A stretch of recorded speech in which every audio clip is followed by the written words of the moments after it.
Hey, welcome back to another exciting week of Monday Night Customs Analyst Desk. I'm your host this week, your boy Dwayne, and I'm joined here by Doomgeek. Doomgeek, how you doing? Really excited. First time I'm at the desk, so looking forward to seeing what cool things we have in store. Oh yeah, it's actually my first time on the desk too.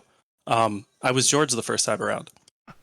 I'm feeling pretty pumped today. Other than the fact that I drank way too much bubble tea, so I also feel like super sick. So if you guys hear me like really struggling through this, it's because I'm losing my body and control over it.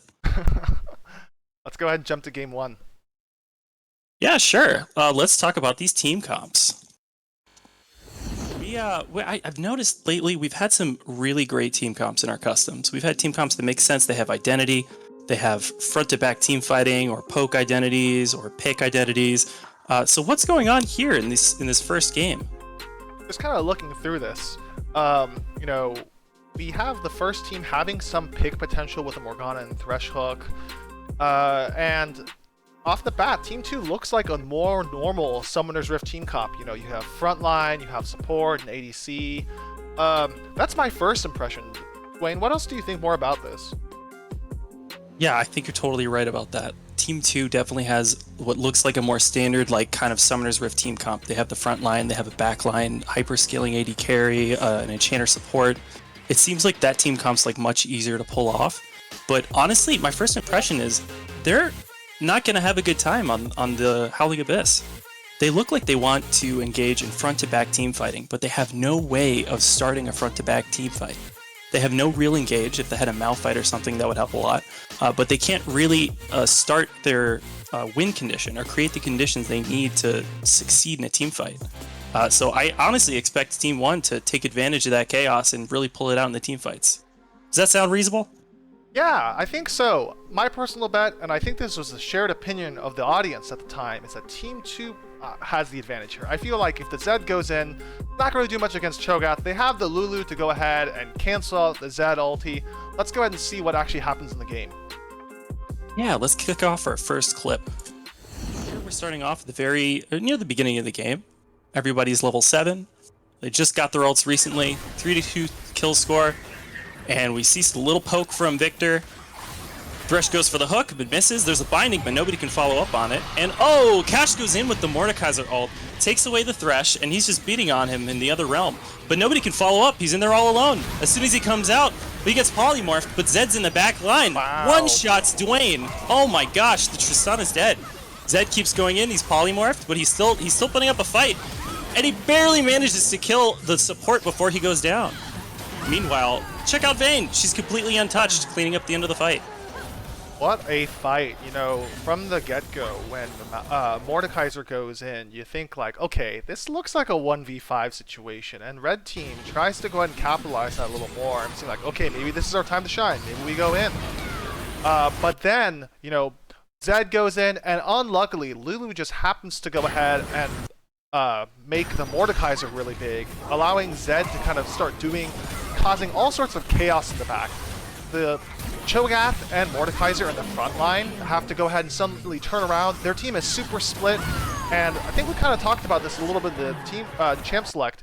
Maybe all this chaos is great for blue team. Yeah, honestly, I feel bad for the Cho'Gath here. You can tell their comms are a mess, because he goes in to try to follow up on the Mordekaiser, but he's got nothing to do. He drops a knock-up and a silence and just has to walk away. Then he gets grabbed and dies. Yeah, honestly, there's way too much chaos in this fight for the front-to-back team fight to happen. They really tried to force that team fight, but they couldn't make it happen. And look what happens after that. Xylo absolutely pops off. What a crazy Zed performance from him right at the beginning of the game. See if this continues in the next clip here. Yeah, let's move on to clip 2. All right, it's a little bit later up in the game, 17-15. The game's still really close. Thresh goes for a hook. It looks like The red team once again is trying to force something, and Xylo goes into the back line, immediately starts the fight, gets knocked away by the Tristol. Oh my gosh, he ulted the only person with Zhonya's. But of course, the fight's a mess, and wait, where's this Vayne? Where did she come from? She just destroyed everybody. Oh my gosh, that happened almost too quickly to call. Oh, and the Thresh hook! Oh, that was beautiful. That's how you kill a Zoe. What a stomp. Oh my gosh, what do you think about that, Doom Geek? I think on the get-go, from the beginning, it looked like blue team was fleeing, and then Zed goes in, and it looks like this might be a big in. But it causes a lot... energy right here. I know for sure. It causes a lot of chaos, and then Morgana hops in, does the ult. Doesn't quite get the pop-up, but that's still pulling a lot of attention to the top lane, where meanwhile, Vayne 1v1s the Tristana, kills Tristana, enters the fight with full health, and exits the fight almost with full health. I think this is a lot of focus here, that they need to go ahead and put onto the carries, which blue team did, but red team gave it all to Zed and Morgana instead. Absolutely. I mean, red team really wants a front-to-back team fight, but look at how they're positioned. The Tristana is all the way at the bottom of the lane trying to hit whoever she can, and boom, she gets absolutely destroyed by Vayne here. Vayne absolutely went unchecked in this fight, cleaned up everything. It looks like Iron got his chance to pop off too. What a stop. And I just gotta give kudos to Drop It Like It's Box here for the hook at the end. As soon as the Zoe comes back from the other portal, he just pulls her in. It's like a Mortal Kombat move. For sure. These fights are so chaotic. There's so much going on. Yep. Let's go to clip 3 and see if the red team can pull it back. Now we're at the end of the game. It's 25-23. Vayne, however, has 3 items and QSS and 10 kills. She's ready to pop off again.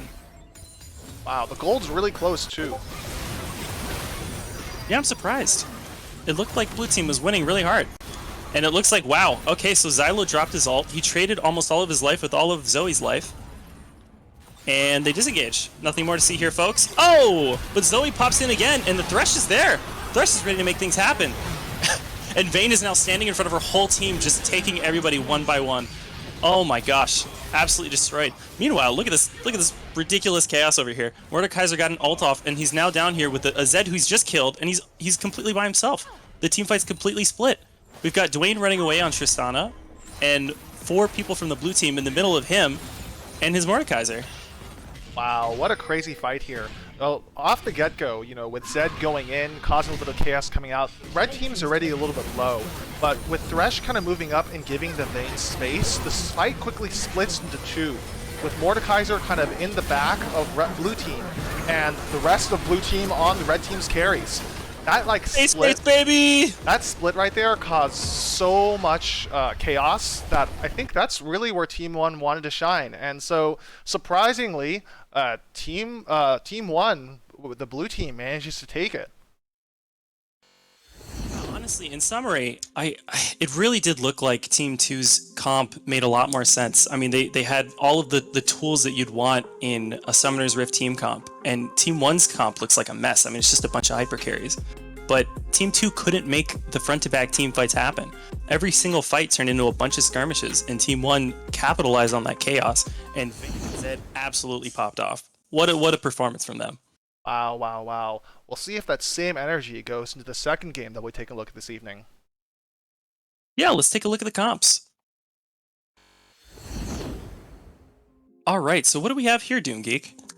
Well, if taking a look at both teams, wow. Talk about these champs that are playmakers and heroes, like main character heroes is what I'm looking at. You know, you have highly independent champions, Ryze, Twitch, Viego. We're looking at the other team. We have Zed again. We have Ahri, Gwen.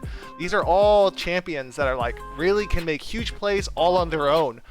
But at the same time, with all of that, Dwayne, what do you say about their engage options here? Well, I mean, I think you're totally right. It's like everybody watched the first game and was like, wait, I want to be the main character too. The engage options look a little rough, though. We have the Rammus on Team 2, who can go in with Viego. And on Team 1, not a lot of engage there. Galio isn't really like a great primary engage. I see him more as like a follow-up engage. I think this team, like, matchup is a lot stranger than the last one. Instead of one team trying to make a front-to-back team fight happen and the other team trying to make it a chaotic, like, skirmish fiesta, I think both teams here are kind of looking for a clown fiesta. I think the only main difference here, though, is that Team 2 has a bunch of AoE and can actually engage in a sort of front-to-back team fight. So they have a few options, but if things do get chaotic, they have a good backup plan with Viego and Rise to kind of capitalize on that. We'll see what happens. For sure. Shall we go into the first clip? Let's do it. All right. Here's our first clip early on in the game.